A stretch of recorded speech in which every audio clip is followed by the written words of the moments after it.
pagi Bu. Sesuai janji kita untuk pertemuan hari ini, kita akan membahas KBS, herpes simplex dan exit. Oke. Jadi saya mau flashback nih sebelumnya, pertemuan kita sebelumnya itu tentang Alzheimer, Parkinson dan Dalmasi. Ya, siapa kira-kira yang masih fresh ingatannya untuk bisa menyebutkan apa sih Alzheimer dan Parkinson itu? Silakan angkat tangan, siapa kira-kira di antara adik-adik? Silakan, Uli. Bapak Ibu, secara umum yang saya ketahui dan yang saya ingat, yang pertama itu ada Alzheimer. Alzheimer itu adalah terjadinya penurunan ingatan. Yang kedua ada delpasi. Delpasi ini adalah penurunan pada wajah. Dan yang ketiga itu Parkinson adalah gangguan pada sistem bicara pusat yang dapat menyebabkan tanda-tanda seperti tremor, kekakuan, dan kecemasan. Oke, betul ya apa yang dibilang Mulia. Kita lanjut ke pertemuan kita, yaitu herpes simplex, KBS dan exit. Tujuan dari umum pertemuan kita itu bagaimana mahasiswa mampu memberikan asuhan keperawatan. Sedangkan tujuan khususnya itu mahasiswa mampu melakukan pengkajian, diagnosa, rencana, intervensi dan evaluasi.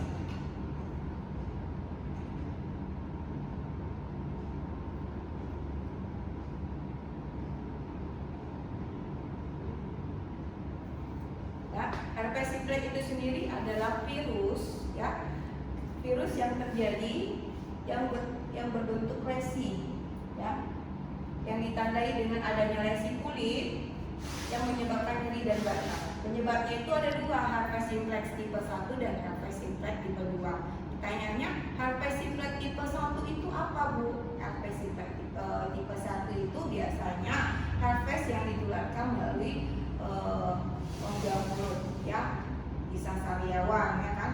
Terus herpes simplex tipe 2 itu apa? Herpes yang ditularkan melalui genitalia, seperti contohnya HIV/AIDS, ya. Faktor resiko itu terjadi karena kontak langsung dengan kulit yang terinfeksi, sistem imun yang lemah dan stres. Jadi menutup kemungkinan kalau kita mengalami stres, tiba-tiba ada yang terkena herpes, itu kita bisa beresiko untuk tertular. Tanda-tanda manifestasi klinisnya apa Bu? Lesi kulit atau mukosa berisi cairan, ya, nyeri gatal, kemerahan pada area yang terinfeksi, kadang disertai demam, sakit kepala, mual muntah, ya, malaise, lokasi umum mulut, wajah, area genitalia dan mata, ya. Jadi saya tunjukkan bagaimana gambar dari herpes itu sendiri, ya. Jadi gambarnya itu seperti kemerah-merahan dan berisi seperti ada cairan, ya, di dalam kulitnya. Nah, seperti ini, ya. Nah, kalian bisa lihat, ya, gambar. Jadi bibirnya itu seperti ada ruang-ruang merah seperti lesi, ya.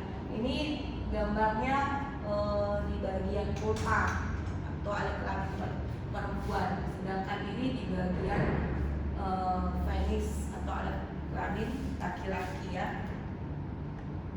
Ini tadi gambarnya, ya. Ini di bagian genitalia. Jadi kalau dia udah parah itu lesinya itu makin menyebar kemana-mana. Jadi bagaimana Bu penanganannya? Jadi kita harus obati. Tapi sebelum itu kita harus bagaimana cara kita melakukan pengkajian keperawatan. Pengkajian keperawatan itu adalah pengkajian subjektif dan pengkajian objektif. Pengkajian subjektif itu kita dapatkan dari hasil wawancara dari pasien. Apa aja sih yang diwawancara Bu? Keluhan nyeri gatal ada nggak di area terinfeksi? Kita tanyakan, ya. Riwayat kontak dengan penderita ASP1 dan ASP2 yang mana? Terus stres, ada gangguan sistem imun baru nggak sebelumnya? Ya, baru pengkajian objektifnya itu dari data laboratorium bisa, ya, dari data lesi kulit vesikuler khas, ya, atau ada nggak pembesaran kelenjar getah bening lokal, demam, ada infeksi primer, itu kita objektif juga kita lihat, ya. Ini saya contohkan pada sebuah kasus herpes simplex, ya. Seorang pasien perempuan bilang aja namanya Nyonya A, berusia 28 tahun, datang ke puskesmas dengan keluhan nyeri dan gatal di area mulut ya dan wajahnya. Pasien melaporkan bahwa gejala ini muncul sejak 3 hari yang lalu, dimulai dengan rasa gatal, kesemutan pada kulit, diikuti dengan munculnya lembut kecil berisi cairan pada area bibir. Nyonya A mengaku sering merasa stres akhir-akhir ini karena beban pekerjaan yang meningkat. Jadi dia berarti mengalami herpes simplex karena faktor pekerjaan dia yaitu stres. Jadi karena stres terjadilah penurunan autoimun pada dirinya sehingga terjadilah herpes simplex. Mungkin dia sebelumnya sudah ada kontak langsung dengan penderita, saya tidak tahu ya kan, mungkin dengan rekannya ya. Jadi berdasarkan hasil pengkajian kita lihat dari kasus itu kira-kira apa yang harus kita tahu. Tanda-tanda vitalnya ya, tanda vitalnya itu harus dalam batas normal. Apa itu tanda-tanda vital? Frekuensi nafasnya, frekuensi nadinya, tekanan darahnya, ya. Habis itu apa lagi? Ada yang tahu kira-kira? Suhu, temperaturnya. Oke, ya. Terdapat lepuhan kecil pada area bibir yang menyebabkan nyeri saat disentuh. Pasien tampak gelisah karena khawatir kondisi ini bisa menular ke anggota keluarga. Ya, itu pengkajian yang harus kita tahu untuk pasien herpes simplex. Dan cara mengukur diagnosanya gimana, Bu? Jadi ada rumusnya. Merumuskan diagnosa keperawatan itu ada rumusnya, yaitu PE atau PES. PE itu problem etiologi atau problem etiologi symptom. Jadi kita tahu tuh, cari dulu masalahnya. Masalahnya apa? Dari kasus si Nyonya A. Masalahnya, kira-kira ada yang tahu masalahnya apa dari kasus ini? Nah, masalahnya itu si Nyonya A itu mengalami nyeri dan gatal, ya kan? Berarti prioritas masalahnya itu nyeri, ya kan? Berarti masalah yang kita angkat diagnosanya itu nyeri berhubungan dengan peradangan dan lesi kulit akibat infeksi ASP. Yang kedua itu gatal. Kalau gatal itu berarti gangguan integritas kulit ya, berhubungan dengan lesi dan vesikel pada area yang terinfeksi. Risiko penyebaran infeksi berhubungan dengan kontak langsung atau tidak langsung pada area yang terinfeksi, ya. Itu diagnosanya. Intervensinya apa? Berarti kita lihat dari diagnosa itu yang pertama nyeri. Berarti intervensi nyeri itu ngapain? Tujuannya mengurangi rasa nyeri pada pasien. Intervensinya beri kompres dingin pada area yang terinfeksi. Baru yang kedua, kolaborasi pemberian analgesik. Seperti apa Bu analgesik? Bisa sejenis obat menurunkan nyeri itu sendiri. Misalnya contohnya paracetamol ya, contohnya, atau acetaminophen atau ibuprofen efeknya.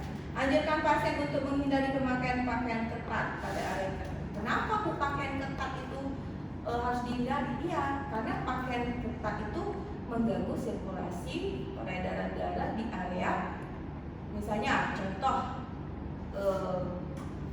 kalau dia pakai celana dalam ya ketat, itu juga bisa menimbulkan ruam kulit ya atau herpes simplex pada area genital. Baru yang kedua itu integritas kulit. Diagnosanya meningkatkan proses penyembuhan kulit yang terinfeksi. Intervensinya anjurkan pasien menjaga area yang terinfeksi. Tadi kan contohnya tuh kasusnya pada mulut ya. Berarti kita jaga area mulutnya itu tetap ya bersih, jauh dari kata yang terinfeksi ya. Hindari kontak langsung dengan lesi untuk mencegah penyebaran infeksi. Ajarkan pasien tidak menggaruk atau memencet lesi. Pencegahan penyebaran infeksinya, mencegah penyebaran infeksi di bagian tubuh. Tadi dari kasus tadi mulut ya.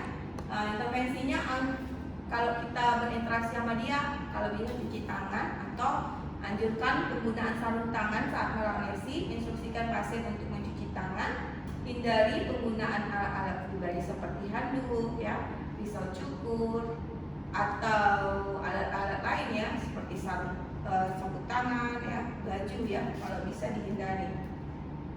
Evaluasinya kita evaluasi. Kalau evaluasinya itu Soviet, ya, S-nya itu subjektifnya gimana? Kita tanya, udah kurang nggak nyerinya? Kalau dia bilang sudah berkurang, berapa? skalanya berapa, 1 sampai 10 berapa. Baru kita tanya lagi, oh objektifnya gimana? Berdasarkan pengamatan kita, lesinya sudah mulai normal nggak kulitnya? Ya, kulitnya menunjukkan tanda-tanda penyembuhan. Baru tidak ada penyebaran infeksi lebih jauh. Menyebar nggak? Misalnya dia area yang terkena itu mulut, menyebar nggak ke daerah lain, misalnya telinga atau ke daerah leher? Itu berarti dia ada infeksi. Nah, ini enggak. Oke. Kita lanjut ke materi berikutnya, itu skabies. Skabies itu penyakit kulit disebabkan infestasi tungau ya. Tungau itu seperti kalau bilang kutu ya, kutu kasur namanya, yang menyebabkan gatal intens terutama pada malam. Penyebabnya itu biasanya karena kontak langsung ke kulit atau jarang kali yang namanya jemur kasur. Siapa di sini yang jarang jemur kasur? Ada yang? Ada kira-kira? Nggak ada ya? Jadi bagaimana kira-kira cara mencegah untuk kutu kasur ini? Ada yang tahu? Silakan. Kayak jemur kasur minimal seminggu sekali bu, terus itu ganti spray seminggu 2 kali, terus itu juga jangan lupa selain itu ruangannya di vakum bu, contohnya kayak debu-debu yang ada di tempel jendela, dinding ataupun horden itu sering-sering dibersihkan bu. Oke, tangan dulu tidur ya. Betul ya, itu penyakit skabies ini sangat sering terjadi di era panti jompo, pesantren ya, yang tempat tidurnya itu biasanya rapat ya atau padat penghuni ya. Itu tanda manifestasi klinisnya apa? Gatal hebat, terutama di malam hari, lesi berupa papul kecil, lepuhan atau nodul-nodul ya. Biasanya itu di sela jari, pergelangan, ketiak, genital atau pinggang ya. Kira-kira bisa sembuh nggak? Bisa ya. Cuman harus jaga personal hygiene ya. Terus kita balik ke pengajiannya gimana bu? Sama ya, data subjektif dan data objektif ya. Kita lihat dulu data subjektifnya. Pasien mengeluh gatal yang mengganggu terutama saat malam hari dan mungkin malu karena kondisi kulit. Baru data objektifnya, ada nggak lesi? Untuk tadi papul ya, nodul merah-merah dilihat itu seperti menunjukkan terowongan tungau. Jadi kayak ada kubangan dia. Nampak gambarnya seperti ini ya, terowongan tungau. Seperti seperti ini ya gambarnya yang punya baby ini. Baru diagnosanya ya sama ya. Cara merumuskan itu problem etiologi, kita angkat gangguan integritas kulit berhubungan dengan infeksi tungau. Baru yang kedua resiko penularan infeksi kepada orang lain ya. Baru yang ketiga ketidaknyamanan atau gatal berlebih. Intervensinya itu biasa kita mengurangi gatal dan ketidaknyamanan dengan kompres air dingin ya pada area gatal atau pemberian lotion antipruritus atau krim khusus. Baru kita lakukan pencegahan dengan menghindari kontak fisik ya. Kalau bisa cuci tangan aja, cuci tangan 7 langkah ya. Baru lakukan edukasi ya, bagaimana penggunaan krim anti gatal. Lalu menghindari menggaruk, karena menggaruk itu enak ya, makin digaruk makin buka dia. Evaluasinya tanya, udah berkurang nggak gatalnya? Udah mengerti nggak pasiennya tentang bagaimana pencegahan skabies ini? Terus integritas kulitnya terjaga nggak? Ya, itu sangat penting kita evaluasi. Dan jangan lupa ya, kita harus selalu mengedukasi si pasien untuk meningkatkan kesadaran pentingnya menjaga kebersihan pribadi dan sanitasi. Ya, edukasi di komunitas juga terkait dengan resiko penularan. Jadi kalau udah tahu skabies nih, oh jadi aku nggak boleh nih kontak dengan orang lain karena aku bakal menularkan sama si dia. Nah, ya, gitu. Ini kita lanjut lagi eksim ya, seperti di gambar itu contohnya eksim, bapak-bapak yang kena eksim. Jadi seperti ruang kulit ya.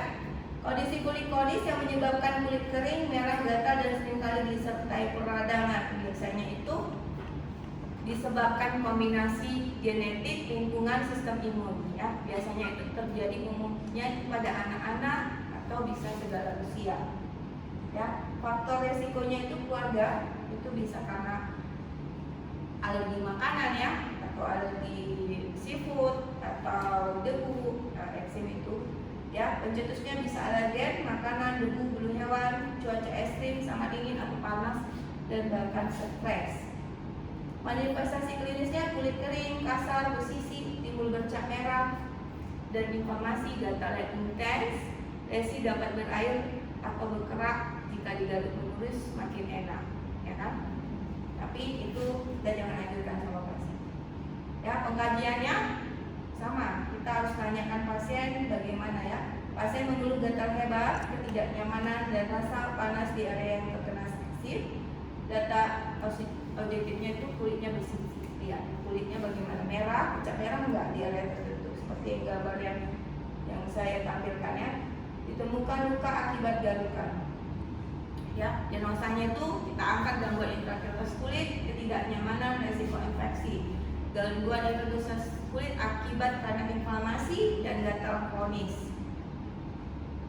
Ya, intervensinya mengurangi gatal, ketidaknyamanan, kita tetap harus mengkompres dingin. Kenapa sih Bu harus kompres dingin? Karena dingin itu dia mampu menetralisis panas yang terjadi karena gatal ya. Jadi kita kompres dengan air dingin. Ya, bisa air pakai es atau air dari air es sendiri ya. Anjurkan penggunaan pelembab atau emolien setelah mandi. Edukasi pasien untuk menghindari pakaian yang ketat ya, atau bahan yang kasar. Baru mencegah infeksinya, sarankan pasien jangan menggaruk di area yang mengalami eksim. Gunakan pelembab bedas, pewangi, dan sabun yang lembut. Tidak lupa kita lakukan edukasi kesehatan ya terkait dengan menghindari pencetus eksim yang diketahui ya. Baru ajarkan cara menjaga kebersihan dan perawatan kulit yang benar. Lalu evaluasi. Setelah kita melakukan evaluasi, kayak mana sih evaluasinya Bu? Nah, kita lihat luka atau lesinya mulai berkurang enggak? Hanya hindari alergen atau faktor lingkungan yang memicu eksim, menjaga kelembapan kulit dengan rutin, menggunakan pelembab, memahami pentingnya mengikuti pengobatan dan perawatan sesuai anjuran medis. Baru sampai di sini saya ada kuis, 3 kuis, siapa yang bisa menjawab pertanyaan saya. Apa yang dimaksud dengan herpes simplex? Ada yang tahu? Ya silakan Bu.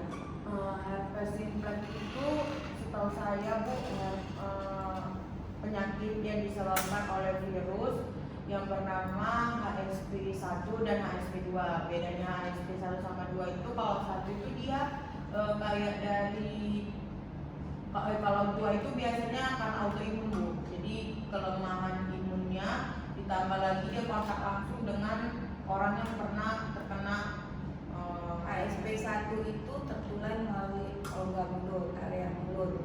Kalau HSP2 itu melalui dental ya. Jadi sebaiknya untuk herpes simplex itu sendiri kita harus melakukan edukasi, menghindari kontak langsung dengan penderita. Terus untuk diagnosanya biasanya itu ada nyeri, terus tuh gangguan integritas kulit dan gangguan integritas kulit serta ketidaknyamanan atau gangguan persepsi diri. Oke, Mas kasih ya Bu. Pertanyaan kedua, siapa yang bisa menyimpulkan apa itu skabies? Ya silakan. Untuk skabies itu sendiri Bu, itu adalah penyakit kulit menular yang biasanya disebabkan oleh lungau atau kutu-kutu kayak di tempat tidur gitu Bu. Terus itu menyebabkan rasa gatal yang hebat gitu, terutama pada malam hari. Ada yang tahu bagaimana merumuskan diagnosa keperawatan? Saya Bu. Yang lain lah, jangan nur-nur aja. Ayo Elisa, cara merumuskan diagnosa keperawatan bagaimana? Cara merumuskan diagnosa keperawatan dengan biologi